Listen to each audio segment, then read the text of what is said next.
દેવચંદ્રજી કે ઓહો સો તો અબ જાહિર ભય અબ ને હવે આવે ને આપણે આ વાર હું આવે આ તારતમ આવ્યો ને એટલે આ વાર ઓળખાણ થઈ અબ ઓળખાણ થઈ હવે ઓળખાણ થઈ સો તો અબ જાહિર ભય તમે વ્રજમાં આવ્યા હતા પણ પૂરેપૂરી ઓળખાણ તો ન આવી કે તમે વ્રજ વધુઓ છો પણ તમે મારા પરમધામની સખ્યો છો અને તમે કૃષ્ણ સ્વરૂપે આવ્યા હતા તમે વ્રજલીલા કરી પણ તમે એમ કેમ ન કીધું આપણા પરમધામના જ છો તમે બધા અને આપણે એની નિસ્બતથી આવ્યા છીએ ખેલ માગ્યો તો એટલે આવ્યા છે રાસમાં ન કીધું આનંદ તો એવો જ કરાયો પણ આ જાગણી બ્રહ્માંડમાં તમે પૂરેપૂરી ઓળખાણ આપી તમે પૂર્ણ સ્વરૂપે ઓરિજિનલ સ્વરૂપે મારી સામે આવ્યા અને મને મારી ઓળખાણ કરાય એટલે સો તો અબ જાહેર ભયે તમે હવે જાહેર થયા અને કઈ રીતે જાહેર થયા જોજો 2.5 કલાક વાર્તાલાપ થયો તો અને એમાં બધું કહી દીધું અને બધું કહી દીધું ને કે અક્ષરની ઈચ્છા થઈ હતી તમને થઈ હતી તમને બેન મેં હુવડાવ્યા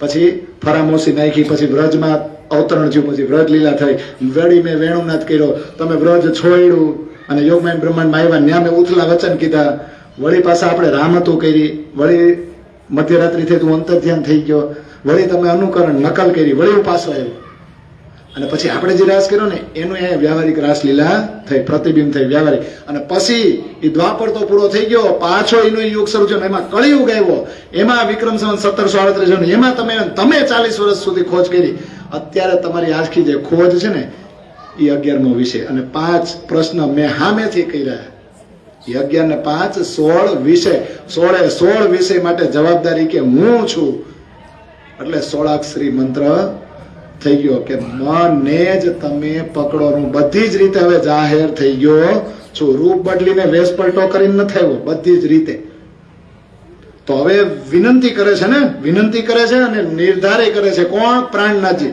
કારણ કે મંત્ર ક્યાં કયા ગ્રંથમાં છે આમાં આમ તો શ્રી તારતમ સાગર આખો ગ્રંથ જ છે ને 519 પ્રકરણ 18,758 ચોપાઈ અને એની અંદર 14 કિતાબ છે એમાં મંત્ર કઈ કિતાબમાં છે કયા પાઠમાં છે શ્રી પ્રકાશ હિન્દુસ્તાનીમાં છેલ્લું પ્રકરણ છે ને પ્રગટવાણી એની પહેલા 6 ચોપાઈ છે તો એ પ્રાણનાથ ઓલરેડી સુરત થી બની ગયા હતા મેરા ઠાકુર ત્યાંથી નીકળ્યા પછી મંત્ર છે હિન્દીમાં છે ને ઈ કે છે ઓહો મારા દેવચંદ્રજી સાથે તમારે મૌખિક આવો વાર્તાલાપ થયો હતો અને મારી અંદર જે શ્યામાજી છે એ દેવચંદ્રજીના અંદર હતા ને હવે શ્યામાજીએ બીજું તન ધારણ કર્યું મારી અંદર આવ્યા છે તો એ સમયે તમારે મૌખિક ચર્ચા થઈ હતી હવે મારા જે શરીરના માધ્યમથી એ ચર્ચા વાણીના રૂપમાં પ્રવાહિત થઈ રહી છે તો મારી અંદર જે વિનંતી છે નિર્ધાર છે વિચાર આવ્યો છે હું કરું ને તો શું કહે છે દ્રઢતા પૂરે છે શ્રી શ્યામાજી વર સત્ય હે મારા શ્યામાજીના વર તમે સાચા છો સાચા જ હોય ને ખોટા છે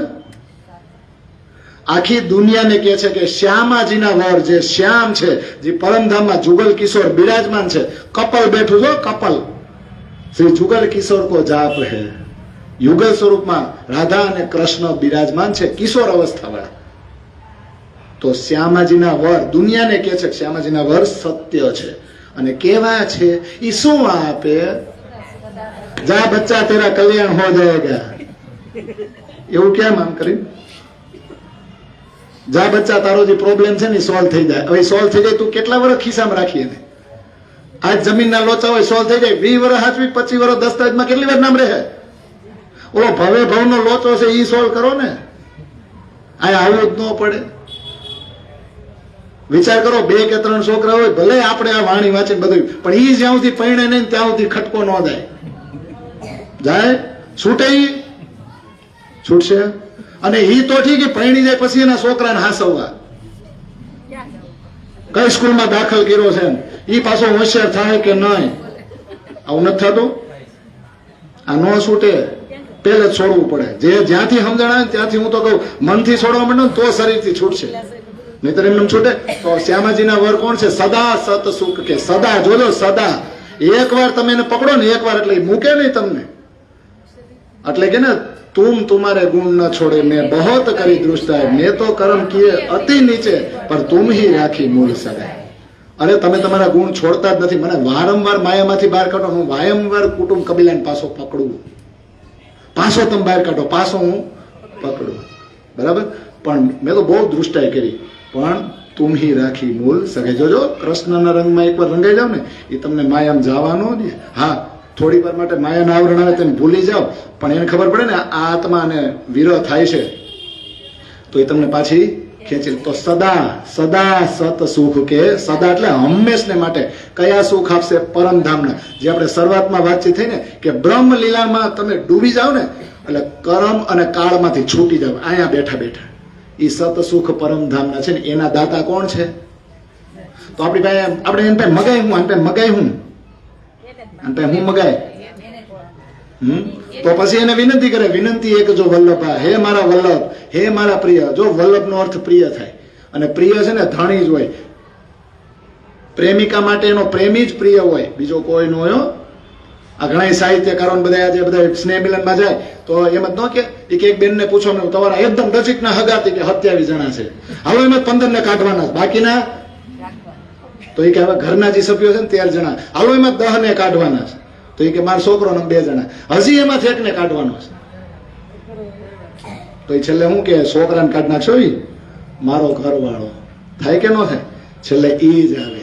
તો આ સંસારમાં જો આ શરીરનું માધ્યમથી જો એટલું હોય, પતિ પત્નીનો ભાવ અર્ધાંગની હોય, મારું અડધું અંગ છે એ હોય, તો આત્માનો પતિ હોય એમાં એટલી તાકાત ન હોય?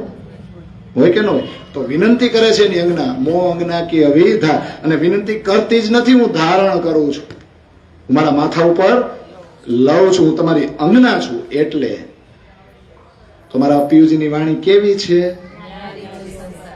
બાની મેરે પિયુ કી ન્યારી જો સંસાર. અમારા પિયુજીની વાણી કેવી છે? મંત્રમાં જ કહી દઈ, ન્યારી જો સંસાર. હવે સંસાર માટે આની પાસે કઈ મગાય? આ વાણીને ખોલીને પાસે હે રાજજી મારું કલ્યાણ કરી દેજો ને. ક્યાં? હવે આ વાણી જ સંસારથી ન્યારી છે તો સંસારનું મગાય એમ પાસે? રોજ મંત્ર બોલીને સંસારનું માગી, એને કેટલી વાર દગો કરી, આપણે કેવી ચીટિંગ કરી. નિયારો દાંત કાઢતો છે ને આપણે આપણી ઉપર દાંત કઢાઈ કે મંત્ર બોલી અને માગી. હું માગી દુનિયાવી જ માગી કે મારા ઘરનો પ્રોબ્લેમ સોલ્વ થઈ જાય, ઓલું સોલ્વ થઈ જાય, આના હારા ટકા આવી જાય, જલ્દી કરીને આ કરી દો ને એટલે હું થોડોક નવરો થાઉં તો તમને લઉં હાથમાં. એવું જ છે ને? ન્યારી જો સંસારથી ન્યારી, સંસારથી અળગી અને સંસારથી અળગા કરે, સંસારમાંથી બહાર કાઢનાર વાણી છે. તો એની પાસે સાંસારિક કોઈ વસ્તુ મંગાય જ નહીં. અને નિરાકાર કે પાર્થે ક્યાંથી આવી છે? બાકી બધા તો મેસેન્જર તરીકે આવ્યા, કોકને હુકમ છે લખો. આ તો ધણીજી ખુદ આવીને કીધું, ખુદા દેવે સાહેદી ખુદા એકી ઓર ન કિન્હુ કોઈ કરે બયાન ફરમાવે હુકમ લાયક પૂજને કે સોય. ખુદા વગર પોતાની સાક્ષી બીજો કોઈ આપી શકે નથી. અને ખુદાનો અર્થ જ થાય ખુદ આ, ખુદ આ, ખુદ એટલે તું પોતે આય, એટલે કે પહેલે આપ પહેચાનો રે સાધો પહેલે. નિરાકાર કે પાર્થે ક્યાંથી વાણી એવી છે? આ મોહ તત્વ કાળ નિરંજન માંથી એવી છે, સાત શૂન્ય માંથી એવી છે, આદિનારાયણ માંથી એવી છે, અવ્યાકૃત માંથી એવી છે, સબલિક માંથી ક્યાંથી એવી? નિરાકાર કે પાર્થે, નિરાકાર થી તો પાર, 3 પાર કે ભી અક્ષરધામે વટીન અક્ષરાતીત ધામ જે છે ને રંગમોહન, ત્યાંથી અને મારા રાજ્યના દિલમાંથી આ જાગૃત બુદ્ધિ બહાર નીકળી છે. તો નીકળી હોય ને આવી સરસ મજાની વાણી હોય તો આપણને ઉત્કંઠા ન થાય? કઈ થાય? કઈ થવી જોઈએ? આવો સરસ મંત્ર 100 વાર જાપ કરો, એવું? મહેર છે ને, મહેર સાગર ને ઝીલવાની હોય, મહેર ને ઝીલવાની હોય. મહેર નો વરસાદ વરસતો તો નવાય, છત્રી નો રખાય, એમાં નાહવું પડે. તો આ જે છે ને ઉત્કંઠા ઉપજે. હું અરે આ દુનિયામાં આપણને કોઈ મોનોપોલી વાળો ધંધો જડી જાય ને તો બાજુ મોનોપોલી કોઈ નહીં કેતો, પણ તોય નો રીએ અંદર. તને ખબર છે આ કઈ રીતે બની? પ્રોડક્ટ તો આપણી બુદ્ધિની પેદાઈશ છે, બીજાને ન ખબર પડે. થાય કે નહીં? અહીંયા કઈ ઉત્કંઠા ઉપજે? અંગ ઉત્કંઠા ઉપજી. હું તમારી ધણિયાણી છું, મને ખબર પડી હું ક્યાંની છું, મારી ઓળખાણ થાય તો મારા અંગમાં ઉત્કંઠા ઉત્પન્ન થાય. શું? મોહે કરના એ વિચાર. બીજો વિચાર કરાય? કયો વિચાર કરાય? તો કે 3 અને 4થા ચરણમાં જવાબ આપ્યો, એ સતબાની મથકે. તો પછી આપણે શેનું મંથન કરાય? જો આપણે વિશ્વાસ હું આની અંગના છું તો એમ કીધું. એ સતબાની મથકે, મથક એટલે મંથન કરો. સતબાની, બીજું હુકામ મથી? બીજું મથાય? મથાય દેવચંદ્રજીને એકવાર ખબર પડી ગઈ વ્રજ રાસ ને પરમધામની, પછી એને બીજી કોઈ શાસ્ત્ર અડ્યા, એને ખોજ કરી લીધી, એમાં તેને આત્માને શાંતિ ન મળી, એ બધું મૂકી દીધું. હવે બ્રહ્મ જ્ઞાન મળ્યું, બ્રહ્મલીલા શરૂ કરી દીધી, ચર્ચા શરૂ કરી દીધી, વાત પૈતી. અને એને એમ નહોતું કીધું અહીંયા 400 જણા ભેગા કરો, બધા આવી ગયા પછી હું આવું. એને એના ઘરેથી ચર્ચા કરવાની શરૂ કરી દીધી. જેને આવું હોય ને આવે, અર્થી હોય તે તો આવીને પૂછે. આ કઈ ગામને કઈ ભેગા થોડા કરવાના, શાક માર્કેટ છે કે આવજો અને આટલાનું આટલું. એ તો જેને જે કેપેબલ હોય ને, જેને ખરીદવાની તેવડ છે ને, એ આવશે સામેથી, એ લેવા આવશે. બાકી એમ કઈ 10-10 લાખ તમે ઉપદેશ આપો ને તોય કાંઈ થાય નહીં. આત્મા સાક્ષી ન પૂરે ને ત્યાં સુધી કાંઈ થાય નહીં. પણ ઇન્દ્રાવતી કહે છે જો તમારી આત્મા સાક્ષી પૂરે તો તમને એક જ ઉત્કંઠા થવી જોઈએ કે આ સતવાણી છો 18,758 ચોપાઈ. અને એમાંય સતવાણી પાછા ખીલવત પરિક્રમા સાગર ને એને મથો. અને એને મથી નહીં, તમારે શું લેવાનું? એનો સાર લ્યો. હું કામ સાર લેશું? ઈન સાર મેં કઈ સચ સાર કાઢ્યો, એમાંય કેટલાય સત્ય સુખો છે. ક્યાંના? પરમધામમાં. ઈ સત્ય સુખો મેં લીધા ને એટલે ઇન્દ્રાવતી કે મું માટે લાવ્યા ધણી ધામથી, બીજા કોને ન થયું એની જાણ. મેં લીધું, પીધું અને વિલસ્યું અને વિસ્તર્યું પ્રમાણ. મેં લીધું, મેં પીધું, મેં આનંદ કર્યો, હવે હું વિસ્તાર કરવા નીકળી કે ના. તો કઈ સત્સુખ છે ને, એટલે હવે હું નિર્ણય કરું છું, નિર્ણય અને નિર્ધાર કરું છું. કોને સુખ આપીશ? આ એ સુખ દેવું બ્રહ્મ સૃષ્ટિ કો તો મેં અંગના નાથ. હું તમારી નાર ત્યારે જ કહેવાય, હું તમારી અંગના ત્યારે જ કહેવાય જો આ સુખ હું બીજી બ્રહ્મ સૃષ્ટિને આપું. હું કામ આપવાના સુખ? કારણ કે મારી અંદર સુખ આવ્યું તો વિકાર ગયા ને, તો બીજાની અંદર એ સુખ જશે, ટ્રાન્સફર થશે તો વિકાર. जब ये सुख में आवे तब छूट जाए विकार.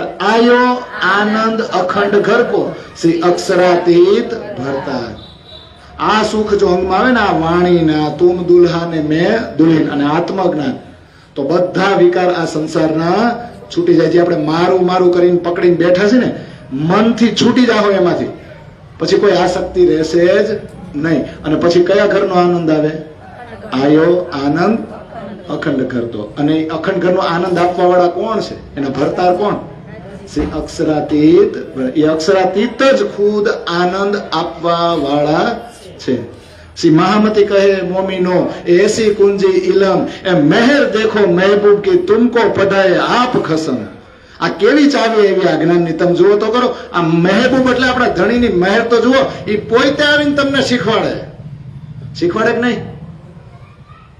અને આ દુનિયામાં ઘરવાળો હોય, એની સામે ઘરવાળી કદાચ અજ્ઞાની રહે કે અનપઢ રહે, કોઈક મજાક ઉડાવે તો એના ઘરવાળા સહન થાય. અને કાં તો ઓલી ફરિયાદ ન કરે, હું તમે એમને ઉભા રહી ગયા હતા, ઓલા મારા વિશે કેવું બોલતા હતા, તમને પેટમાં પાણી ન આવેલું? ન હલે કે નહીં? આ તો હવે આમ શું છે, ડિગ્રી હોય એટલે સામી ડિગ્રી જોઈએ ને. ડોક્ટર તો મારે કે સામે છોકરી ડોક્ટર જ જોઈએ, પણ માનો કે 12મું ભણેલું આવી જાય તો, અને પછી રિસેપ્શનમાં જાય ડોક્ટર તો ઘરવાળી 12મું ભણેલી હોય, પણ ત્યાં એની ઘરવાળીની ઇજ્જત તો એને જ હાચવવી પડે. એટલે ઘરે શીખવાડવું ન પડે. જો તું અત્યાર સુધી ગામડામાં જ રહેતી, પણ જો આમ જાવું ને આમ, એટલે તું આમ કરજે, ધીમે ધીમે તને આવડી જાય. પણ હું શું ને તમતા તું બીતી નહીં, એવું ન થાય. અને કાંઈ એવડો ન શીખવાય. તમારે કેવું જોઈએ ને ઘરેથી કે ન્યા આવી રીતના હોય. અમને થોડી આવી ખબર હોય, અમે પહેલી વાર જોયું. તો કરવું પડે કે ન કરવું પડે? એટલે આપણે પકડાય કોને એ હું 5 મિનિટ ચર્ચા કરું. મને ખબર પ્રસાદ વાળાને ઉતાવળ છે, કારણ કે અહીંથી મને કહેવામાં આવ્યું હતું આટલા વાગે કહું તો ઓલા પ્રસાદ લઈને બહાર આવે. પણ વાંધો નહીં, આ પ્રસાદ લ્યો ને, આ તો હવે ખાય જ છે. તો કૃષ્ણને પકડો ને, આમ 2 ચોપાઈ બાકી છો, પણ એક પ્રકરણ લઈ લે. અમારે પારાયણ પૂરી થાય ને, અખંડ પારાયણ, ગોટા પારાયણ, એક પ્રકરણ આવે પાછળ. અને ગાય બહુ સરસ રાખતી હો. અમે પરન આવે તો લે એક રે મુખ શ્રી કૃષ્ણ કહંત મારવાલા. પછી ભૂલાઈ જાય કા રાગમાં કે એટલે પ્રસિદ્ધ પ્રગટ પાધરી રે કીવતા કીવ કરંત મારવાલા. મંત્રમય 6 ચોપાઈ છે અને આ પ્રકરણમાં 6 ચોપાઈ. 6 માં બધું આવી જાય ને. છઠ્ઠા દિન જુમે કા વાત પૈતી, રવિવાર પહેલો ને શુક્રવાર છેલ્લો. રવિવારથી જ શરૂઆત થાય હો. 7મે દિવસે રજા ને પછી શનિવારે આપણે રવિવાર રજા રાખીએ. હકીકતમાં અઠવાડિયાનો પહેલો વાર રવિવાર છે, છેલ્લો વાર શનિવાર થાય, છઠ્ઠો શુક્રવાર થાય. જો પર ન આવે તો એકને આ પ્રકરણની શરૂઆતમાં શું કહે? એક વાર તમે મુખથી શ્રી કૃષ્ણ બોલી દો. કયા શ્રી કૃષ્ણ? તો શાસ્ત્રોમાં 4 શ્લોક આપ્યો છે. ચિદાદિત્યમ કિશોરાંગમ પરે ધામની વિરાજિતમ સ્વરૂપમ સચિદાનંદમ નિર્વિકારમ સનાતનમ. જે ચિદગનનો ભંડાર છે, કિશોર અંગ વાળા છે અને પરમધામમાં બિરાજમાન છે. અને સ્વરૂપ કેવું છે? સત, ચિદ ને આનંદ અને વિકારોથી રહિત છે. અને સનાતન એટલે આ કાંઈ નહોતું ને તેદું નહીં બેઠા છે. અને રાધયા સ શ્રી કૃષ્ણમ યુગલમ સિંહાસને સ્થિતમ પૂર્વોક્તમ રૂપમ લાવણ્યમ દિવ્ય ભૂષા સૃગંબરમ. રાધા સાથે શ્રી કૃષ્ણ યુગલ સ્વરૂપમાં સિંહાસન ઉપર બિરાજમાન છે, પહેલેથી વસ્ત્ર આભૂષણ શોભાને શિંગાર સાથે. અને સચ્ચિદાનંદ રૂપાય વિશ્વ ઉત્પત્ત્યાદ્વિહેત્વે તાપત્રય વિનાશાય શ્રી કૃષ્ણાય વયમ નમઃ. સચ્ચિદાનંદ જેનું રૂપ છે, વિશ્વની ઉત્પત્તિ અને પ્રલય કરવા માટેના જે મૂળ જવાબદાર છે, 3 પ્રકારના તાપોનું જે નિવારણ કરે છે, એવા શ્રી કૃષ્ણને હું નમન કરું છું. અને મહાભારતના શાંતિ પર્વમાં કે એકોપી કૃષ્ણસ્ય કૃતઃ પ્રણામો દશાસ્વ મેઘા વભૃથેન તુલ્ય દશાસ્વ મેઘી પુનરેતિ જન્મ કૃષ્ણ પ્રણામી ન પુનર્ભવાય. કે એકવાર અનાદિ અક્ષરાતીત પરમધામમાં જે બિરાજમાન કૃષ્ણ છે એને પ્રણામ કરજો દિલથી, એટલે 10 અશ્વમેઘ યજ્ઞ જેટલું ફળ મળે. 10 અશ્વમેઘ યજ્ઞ કરનારને પાછું આવવું પડે, ફળ પૂરું થાય ને એટલે. પણ કૃષ્ણને પકડનારને, એને પ્રણામ કરનારને પછી આ 84 ના ફેરામાં પાછું આવવું પડે કે નહીં? નહીં પડે ને તો કોને પકડાય? હવે જો આ પ્રકરણ બહુ સરસ છે. એક વાર કે મુખથી એ કૃષ્ણનું નામ બોલી દો એટલે પ્રસિદ્ધ પ્રગટ પાદરી. એટલે અનેક સાધન છે આ દુનિયામાં, અનેક સાધનો છે, અનેક અમૂલ્ય પદાર્થોથી જે ફળ ન મળે ને એ ફળ એક વાર કૃષ્ણ બોલી દો ને એનાથી મળે. અને સંતો, મહાજનો અને કવિઓએ પણ આના વખાણ કર્યા છે. એટલે કીવતા કીવ કર. હવે ચોપાઈ કેવી ઈઝી. કોટ કરો નરમેઘ અને અશ્વમેઘ અનંત. નરમેઘ તમે કરોડો કરો અને અશ્વમેઘ તો અનંત. જોજો મહાભારતમાં તેમ કીધું 10 અશ્વમેઘ યજ્ઞ, પણ પ્રાણનાથજીએ એવું કહી દીધું કે અનંત અશ્વમેઘ યજ્ઞ કરો, કાંઈ નથી કરવાની જરૂર. અને અનેક ધર્મ ધરા વિશે આ સંસારમાં જેટલા પણ ધર્મો અને સંપ્રદાયો છે એના સિદ્ધાંતમાં તમે જાઓ અને એ સિદ્ધાંતનું પાલન કરો અને કલ્પવાસ કરીને તીર્થ સ્થાનને જાઓ, એ કાંઈ કરવાની જરૂર નથી. એકવાર મુખેથી હું બોલી દેવાનું. તો પછી આપણને જે આ સંસારમાં મોકલ્યા છે આવા ગાળામાં ગ્રાઉન્ડમાં, એ બરાબર છે કે નથી? નથી બરાબર? અરે બરાબર ન હોય તો આપણે ન ધોત્યા પેલી લીધા હોય. વાત કરે આપણે બધા બરાબર છે કે નહીં? આપણે તીર્થ સ્થાનમાં ફરવા જાય ત્યાં આપણે રહ્યા. હરિદ્વાર એટલે હરિદ્વાર નો કહેવાય તો હરિદ્વારમાં જ ન રહેવાય. અહીંયા ભાઈ ત્યાં કેમ નથી રહેતા? આપણને ખબર છે હરિ ત્યાં નથી, આપણે ફરવા જ ગયા છે. આપણો હરિ ક્યાં છે? આપણો ઘર, આપણું ઘર આ છે ને. એટલે આપણને અંદર ખાને વિશ્વાસ છે પરમાત્મા મને જ્યાં મોકલો નહીં બરાબર છે. પણ આ તો શું છે, ગામને દેખાડવા આપણે ગામમાં જઈએ, બાકી જ્યાં શું ત્યાં બરાબર શું.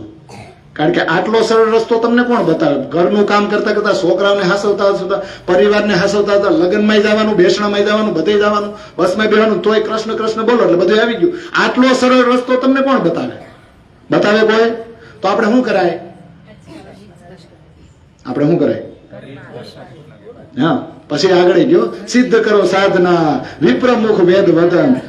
અનેક સાધના કરીને તમે અનેક પ્રકારની સિદ્ધિઓ મેળવી લો અને બ્રાહ્મણ બની જાઓ. વેદોના શ્લોક પાકા કરો અને જ્યાં ત્યાં શ્લોક બોલ્યા જ કરો, બોલ્યા જ કરો, બોલ્યા જ કરો. અને સકલ ક્રિયાસુ ધર્મ પાડતા અનેક પ્રકારની ઉપાસના કરો, અનેક ધર્મોનું પાલન કરો અને દયા કરો જીવ જન. જીવ અને જંતુ ઉપર દયા કરો. આ કાંઈ કરવાની જરૂર નથી. દયા આવે તો 5 ને ભેગા કરીને ઓલા ભાન કઈક કરીને કેવું છે. પણ દયામાં દંભ હોય, આપણે ખાલી દયા જ આવ્યો બિચારાને કેવું થાય તો તું જ કરીને મદદ નહીં થાય. દયા અને કરુણામાં ફેર છે. કરુણા એટલે એને જે દર્દ છે ને એ દર્દ તમે મહેસૂસ કરવા માંડો ને એને કરુણા કહેવાય. બાકી આ દયા તો દયા સત્વગુણી બનીને કરશું ને તો આપણને સારું ફળ મળે. તો એ ફળ પાછું આ ભોગવવા આવવું પડશે, બીજો જન્મ લેવો પડશે. આપણે હું કામ એમાં બંધાય? અને હવે આગળ બહુ સરસ, વ્રત કરો વિધ વિધના અને સતી થાવો સિલવત. આ બધો ખેલ છે, લોલમ લોલ જાય છે બધે છે ને. શીલવતી સંતી સતી કાવે ને આરજા અર્ધાંગ જતી બરતી પોસાંગરી એ હતી શોભા સંગ. આ બધોય તમાશો શું છે, નીકળો બહાર આમાંથી. કાંઈ એવું કરવાની જરૂર નથી. અનેક પ્રકારના વ્રત વતોલા કરો, નથી કરવાની જરૂર. એમાં શરીરને કષ્ટ આપવું પડે. અને હમણાં તો આપણે ઉપવાસ, હું મારા ઘરની જ વાત કરું. આ હું આવી પૂનમ આવી કે 11 હમણાં હું આવ્યું શિવરાત્રી, સાચું શિવરાત્રી જો એટલે સક્કરી આવી જાય કે નહીં. હું મારા ઘરની જ વાત કરું, તમારે કોઈ નથી કરતો. મારા ઘરમાં સક્કરી આવી ગયા અને ઓલી બટેકાની ખીચડી બનાવે, દાણા બટેકા ને ઓલી સાબુદાણાની બનાવે, બટેકાની આવે અને એમાં દાણાના ઓલા કરે સિંગ, એ હતો ને ખીચડી. મને ખીચડી બહુ ભાવે, પણ આપણે રહ્યા નથી. પણ જે રહ્યા હોય ને એ મારી મમ્મી જ કરે છે, હું તમને કીધું. પછી સવારે એટલી બનાવી નાખે ને કે સાંજે હોતો ને એમ જોઈ. આ હું તમને કહું શું છે ખબર છે, ઉપવાસ તો કરીશ પણ હવે ઉપવાસની રોટલી મળે હમણાં ક્યાં કરિયાણામાં, કે આ ફરાળી સેવડો છે. ઉપવાસ કોને કહેવાય? શરીર વૈજ્ઞાનિક કારણ છે કે અઠવાડિયામાં એકવાર તમારે ભોજન ન લેવાય એટલે આ જે અંગ હોય ને એને રજા મળે કે નહીં. તેમ આપણે કેમ ફેક્ટરીએ રજા હોય એમ આ બિચારા થાકી ન જાય, અને એક દી ખોરાક ન અપાય, ગમે એ વાર સિલેક્ટ કરો, એનાથી કોઈ નહીં. બાકી જો ભગવાનને મેળવવા માટે તમે ઉપવાસ કર્યા એ ખોટી વસ્તુ છે, એ ન કરાય. એટલે કેટલાય વ્રત કરો અને સતી થઈને પૂજાવ, અને પછી આગળ બહુ વેશ ધરો સાધ સંતના અને જ્ઞાની જ્ઞાન કથન. સાધુ સંતોના તમે વેશ ધારણ કરી લો, મોટા જ્ઞાની બની જાઓ, જ્યાં ત્યાં તમે જ્ઞાનના બણગા ફૂકો. પણ એમ કહેવાય છે કે આ કાંઈ કરવા કરતા તમે જો એકવાર કૃષ્ણ બોલી દો ને તો આવી ભેજામારી કરાય, ઓલી કરાય કે ભાઈ એકવાર મુખથી કૃષ્ણ બોલાય. એ ટુ વ્હીલ લઈને જાતા જતા કૃષ્ણ નો બોલી લઈ, બોલાય કે નહીં? અને યાદ રાખજો, કૃષ્ણ નો બોલો તો ધ્યાન બીજે જ હોય. ગાડી લઈને જતો વિચાર તો બીજા ચાલતા હોય, તો પછી વિચાર કૃષ્ણના ન કરી કે નહીં? અને તપસી બહુવિધ દેહ દમો સર્વા અંગ દુઃખ સહાંત. તમે તપસ્યા કરો અને તમને ખબર છે આમ રાઈના દાણા જેવા તિલથી ટુકડા કરો, એવી બધી કરે છે, બધા સાધનાઓ કરે છે. શરીરને કષ્ટ આપે, ઇન્દ્રિયોનું દમન કરવા, શરીરને કષ્ટ પહોંચાડે, દેહને નુકસાન કરે અને બધા અંગ દુઃખ સહન કરે, પર તોલે ન આવે એકને. આ કાંઈ કરવાની જરૂર નથી. મુખ શ્રી કૃષ્ણ, કેવો સરળ રસ્તો. અને યાદ રાખજો, પરમાત્મા કોઈ દી તમને દુઃખ ન દેવે, દે પણ મારથે તકસીર એવું આવે છે ને, આપણા જ ગુના આપણને મારે છે. આપણો ગુનો આપણને લાગે, આ કાંઈ કરવાની જરૂર નથી. આપણે એની ધણીયાણી છે, વિશ્વાસ રાખવાનો અને એને એકને જ પકડવાનું. આયા હું લઈને આવ્યા તો આપણું લૂંટાઈ જાય. માનો કે કૃષ્ણને પકડો અને બીજા દેવી દેવતાઓ કે બીજું કઈ આપણા મમ્મી પપ્પા આપણા બાપ દાદાનો ધર્મ છે એને આપણે ન આયલા, અને કદાચ કોઈ એમ કે જો તે ઓલું ન કર્યું ને એટલે તને ઠેસ વાઈ ગઈ, એટલે તારી એક્સિડન્ટ થયું. જો તમારે કોઈ હારો સૂર્ય ઉઈગો જ નહીં, એ ડર છે. શું છે? એટલે ભાઈ કોને એવો સૂર્ય ઉઈગો તો આથમી જ જવાનો છે. આ દુનિયામાં તમે હું લઈને આવ્યા, હું લઈ જવાનું. આ નર્યું સત્ય છો. કોઈ ધર્મમાં ન જતા હોય ને, કોઈ પણ વ્યક્તિ મોટો થાય ને અભણ હોય ને તો એને એટલી તો ખબર પડે કે અમારે મૂકીને જવાનું નથી. ખબર? કોઈ સંપ્રદાય જવાની જરૂર નથી. જેવા સોસાયટી બહાર નીકળો એટલે ખબર પડે કે મરવાના જ સહી એક દી, કાંઈ ભેગું આવવાનું નથી. છે બધાની પાસે તત્વજ્ઞાન છે જો, પણ આચરણમાં લેતા નથી. એટલે બધે જવું પડે આપણે કથાઓમાં ને એમાં કરવા માંડી થોડું જવું પડે. એટલે તો કીધું પ્રાણ જે કહેની સુનની ગઈ રાત મેં આયા રહેની કરે, એ કેવું સાંભળવું વયું ગયું. હવે વાણીજી કીધું છે ને એ પ્રમાણે હાલવા માંડો, આચરણમાં લ્યો ને. અને મહેરાજ કહે મુખ એ ધન, એ મુખ્ય ધન, એ મુખ ધન્ય ધન્ય છે જેના મુખમાં કૃષ્ણ નામ આવ્યું. અને એને બીજું નામ જોજો, યાદ રાખજો. તમને હારી વાનગી ખાવાની ટેવ હોય ને, પછી સાદો ખોરાક કોઈ દી ન ગમે. ગમે? આ તો ક્યારેક એવી પરિસ્થિતિ ખાવું પડે, પણ રોજ ફેસિલિટી ભોઈ ગઈ હોય અને પછી ક્યારેક સુવાનું ગાયતલું ન મળે તો તકલીફ કેવી પડે. જોજો, મુખ ધન છે જેના મુખમાં કૃષ્ણ આવી ગયો. મુખમાં તો છે જ, પણ હોઠી નો હલાવ હોય તો, ગામને ખબર એ ન પાડવી હોય તો, ક્યારેક ગાયને લણકારતા હોય ને તો ગામને ખબર પડે ને, હેલા તમે શું ગાવશો, શું બોલ્યા, પણ હોઠ જ ન થલાવો. એને તેમ જ છે કે આ સંસારનું કામ કરે છે, પણ અંદરથી રટણ ચાલુ થાય. એટલે જો વળી હૃદય રમણ મુખમાં આવે તો ધન્ય ધન્ય છે જ, પણ જો હૃદયમાં રમવા માંડે તો આરો આગળ વયો જાય. 14 ભવન તે જીત્યો, તો 14 લોક બ્રહ્માંડ ને જીતી જાય ભાઈ. તો અને ધન ધન એ કુલવાન. ઓ એ કુળમાં જન્મેલો એ ધન્ય ધન્ય કહેવાય. કહેવાય કે ન કહેવાય? તો બસ પકડાય કોને? પકડાય ને. અને આ જન્મમાં નહીં પકડો ને તોય તમારે બીજા જન્મ લેવા જ પડશે. કોઈ એક જન્મમાં તમે અહીંયા જ આવીને ઊભા રહેશો ને. અને ચોપાઈઓ આ બધા બોલી ગયા હતા, પણ છેલ્લી 4 ચોપાઈ બાકી છે, એ હું લઈ લઉં 2 મિનિટ. આ ખેલમાં આપણને ભૂલવાડ્યા કોણે? દાદાજી. આપણા પરમાત્માએ ભૂલવાડ્યા ને, એમાંય કોઈ શંકા નથી. ભૂલવાડ્યા છે કે નહીં? હવે આમાં એમ તો ન કહેવાય કરો હાથ ઊંચો બોલા, એ તો આ વાંચો એટલે ખબર પડે. હા ભૂલા પડી જાય, હજી ભૂલા પડી જાય. આ વાંચી વાંચીને ખબર પડે તોય ભૂલા પડી જાય. પછી આપણી ઉપર દાંત ન હોય, હું નીકળી ન થકતો આમાંથી. એટલે ભૂલવાડ્યા એમાંય શંકા નથી. અને આ ભૂલવણીમાં નાખ્યાના ખેલમાં તો અહીંયા એને પોતાના હૃદયનો પ્રેમ આપ્યો ને આપણા બધાની અંદર, એટલે ભેગા થયા છો. આ કોઈ સંબંધને કારણે ભેગા નથી થયા. તો એ પ્રેમનું નિરૂપણ એને આ ખેલમાં કરી બતાવ્યું ને, એ પણ શંકા રહી છે, એમાંય કોઈ શંકા નથી. તો ક્યો ના લે ઈશક બેશક કહાએ બેશક સંદેશે. બેશક એટલે શંકા વગરના તમામ સંદેશાઓ આ દુનિયામાં આપણી માટે આવ્યા જ નહીં. તો કેમ આપણે પરમધામનો ઈશક હવે લેવો જોઈએ કે ન લેવો જોઈએ? એમાંય કોઈ શંકા હોવી જોઈએ? આ પેગામ આ સંદેશો મોકલો ને એમાંય કોઈ શંકા નથી. અને હવે એમ કહે છે કે મેં તમારા માટે શ્યામાજીને મોકલા હતા, મોટા મોકલા હતા ને. એ ખેલ હુઆ જીન ખાતર સો તો હે કોઈ સિરદાર, જોલો ન હોવે જાહેર તોલો મીટે ન માયા મોહ અહંકાર. આ ખેલ શ્યામાજી માટે, રૂહો માટે એટલે સખીઓ માટે થયો છે ને.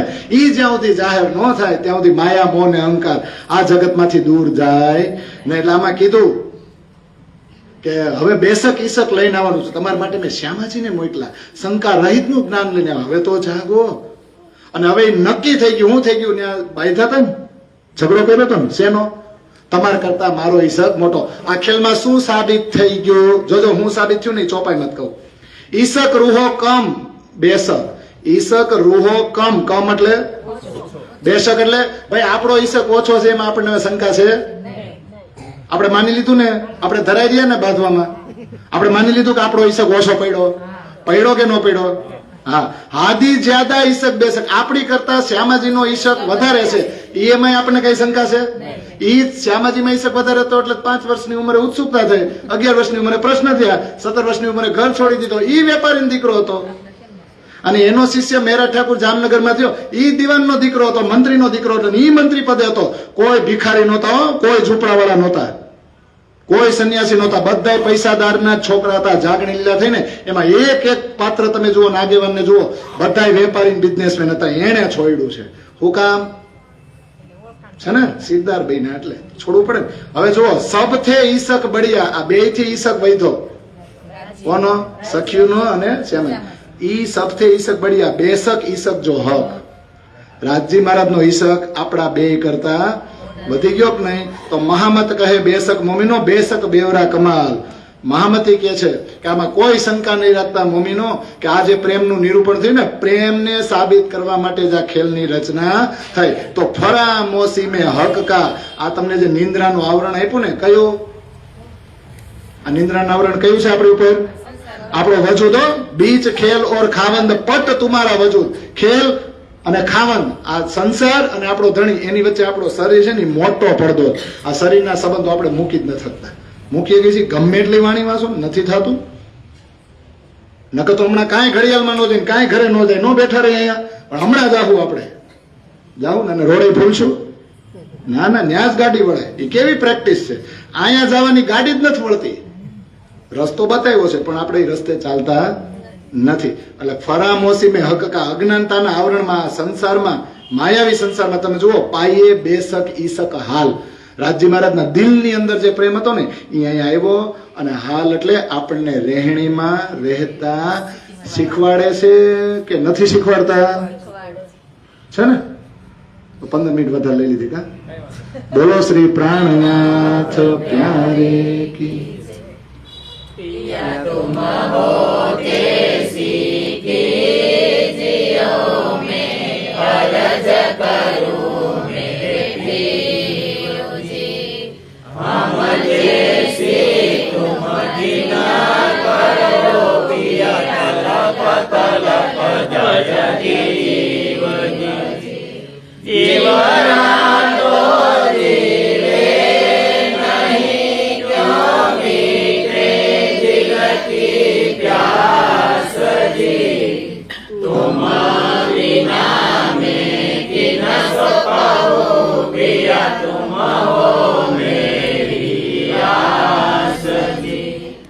आस भी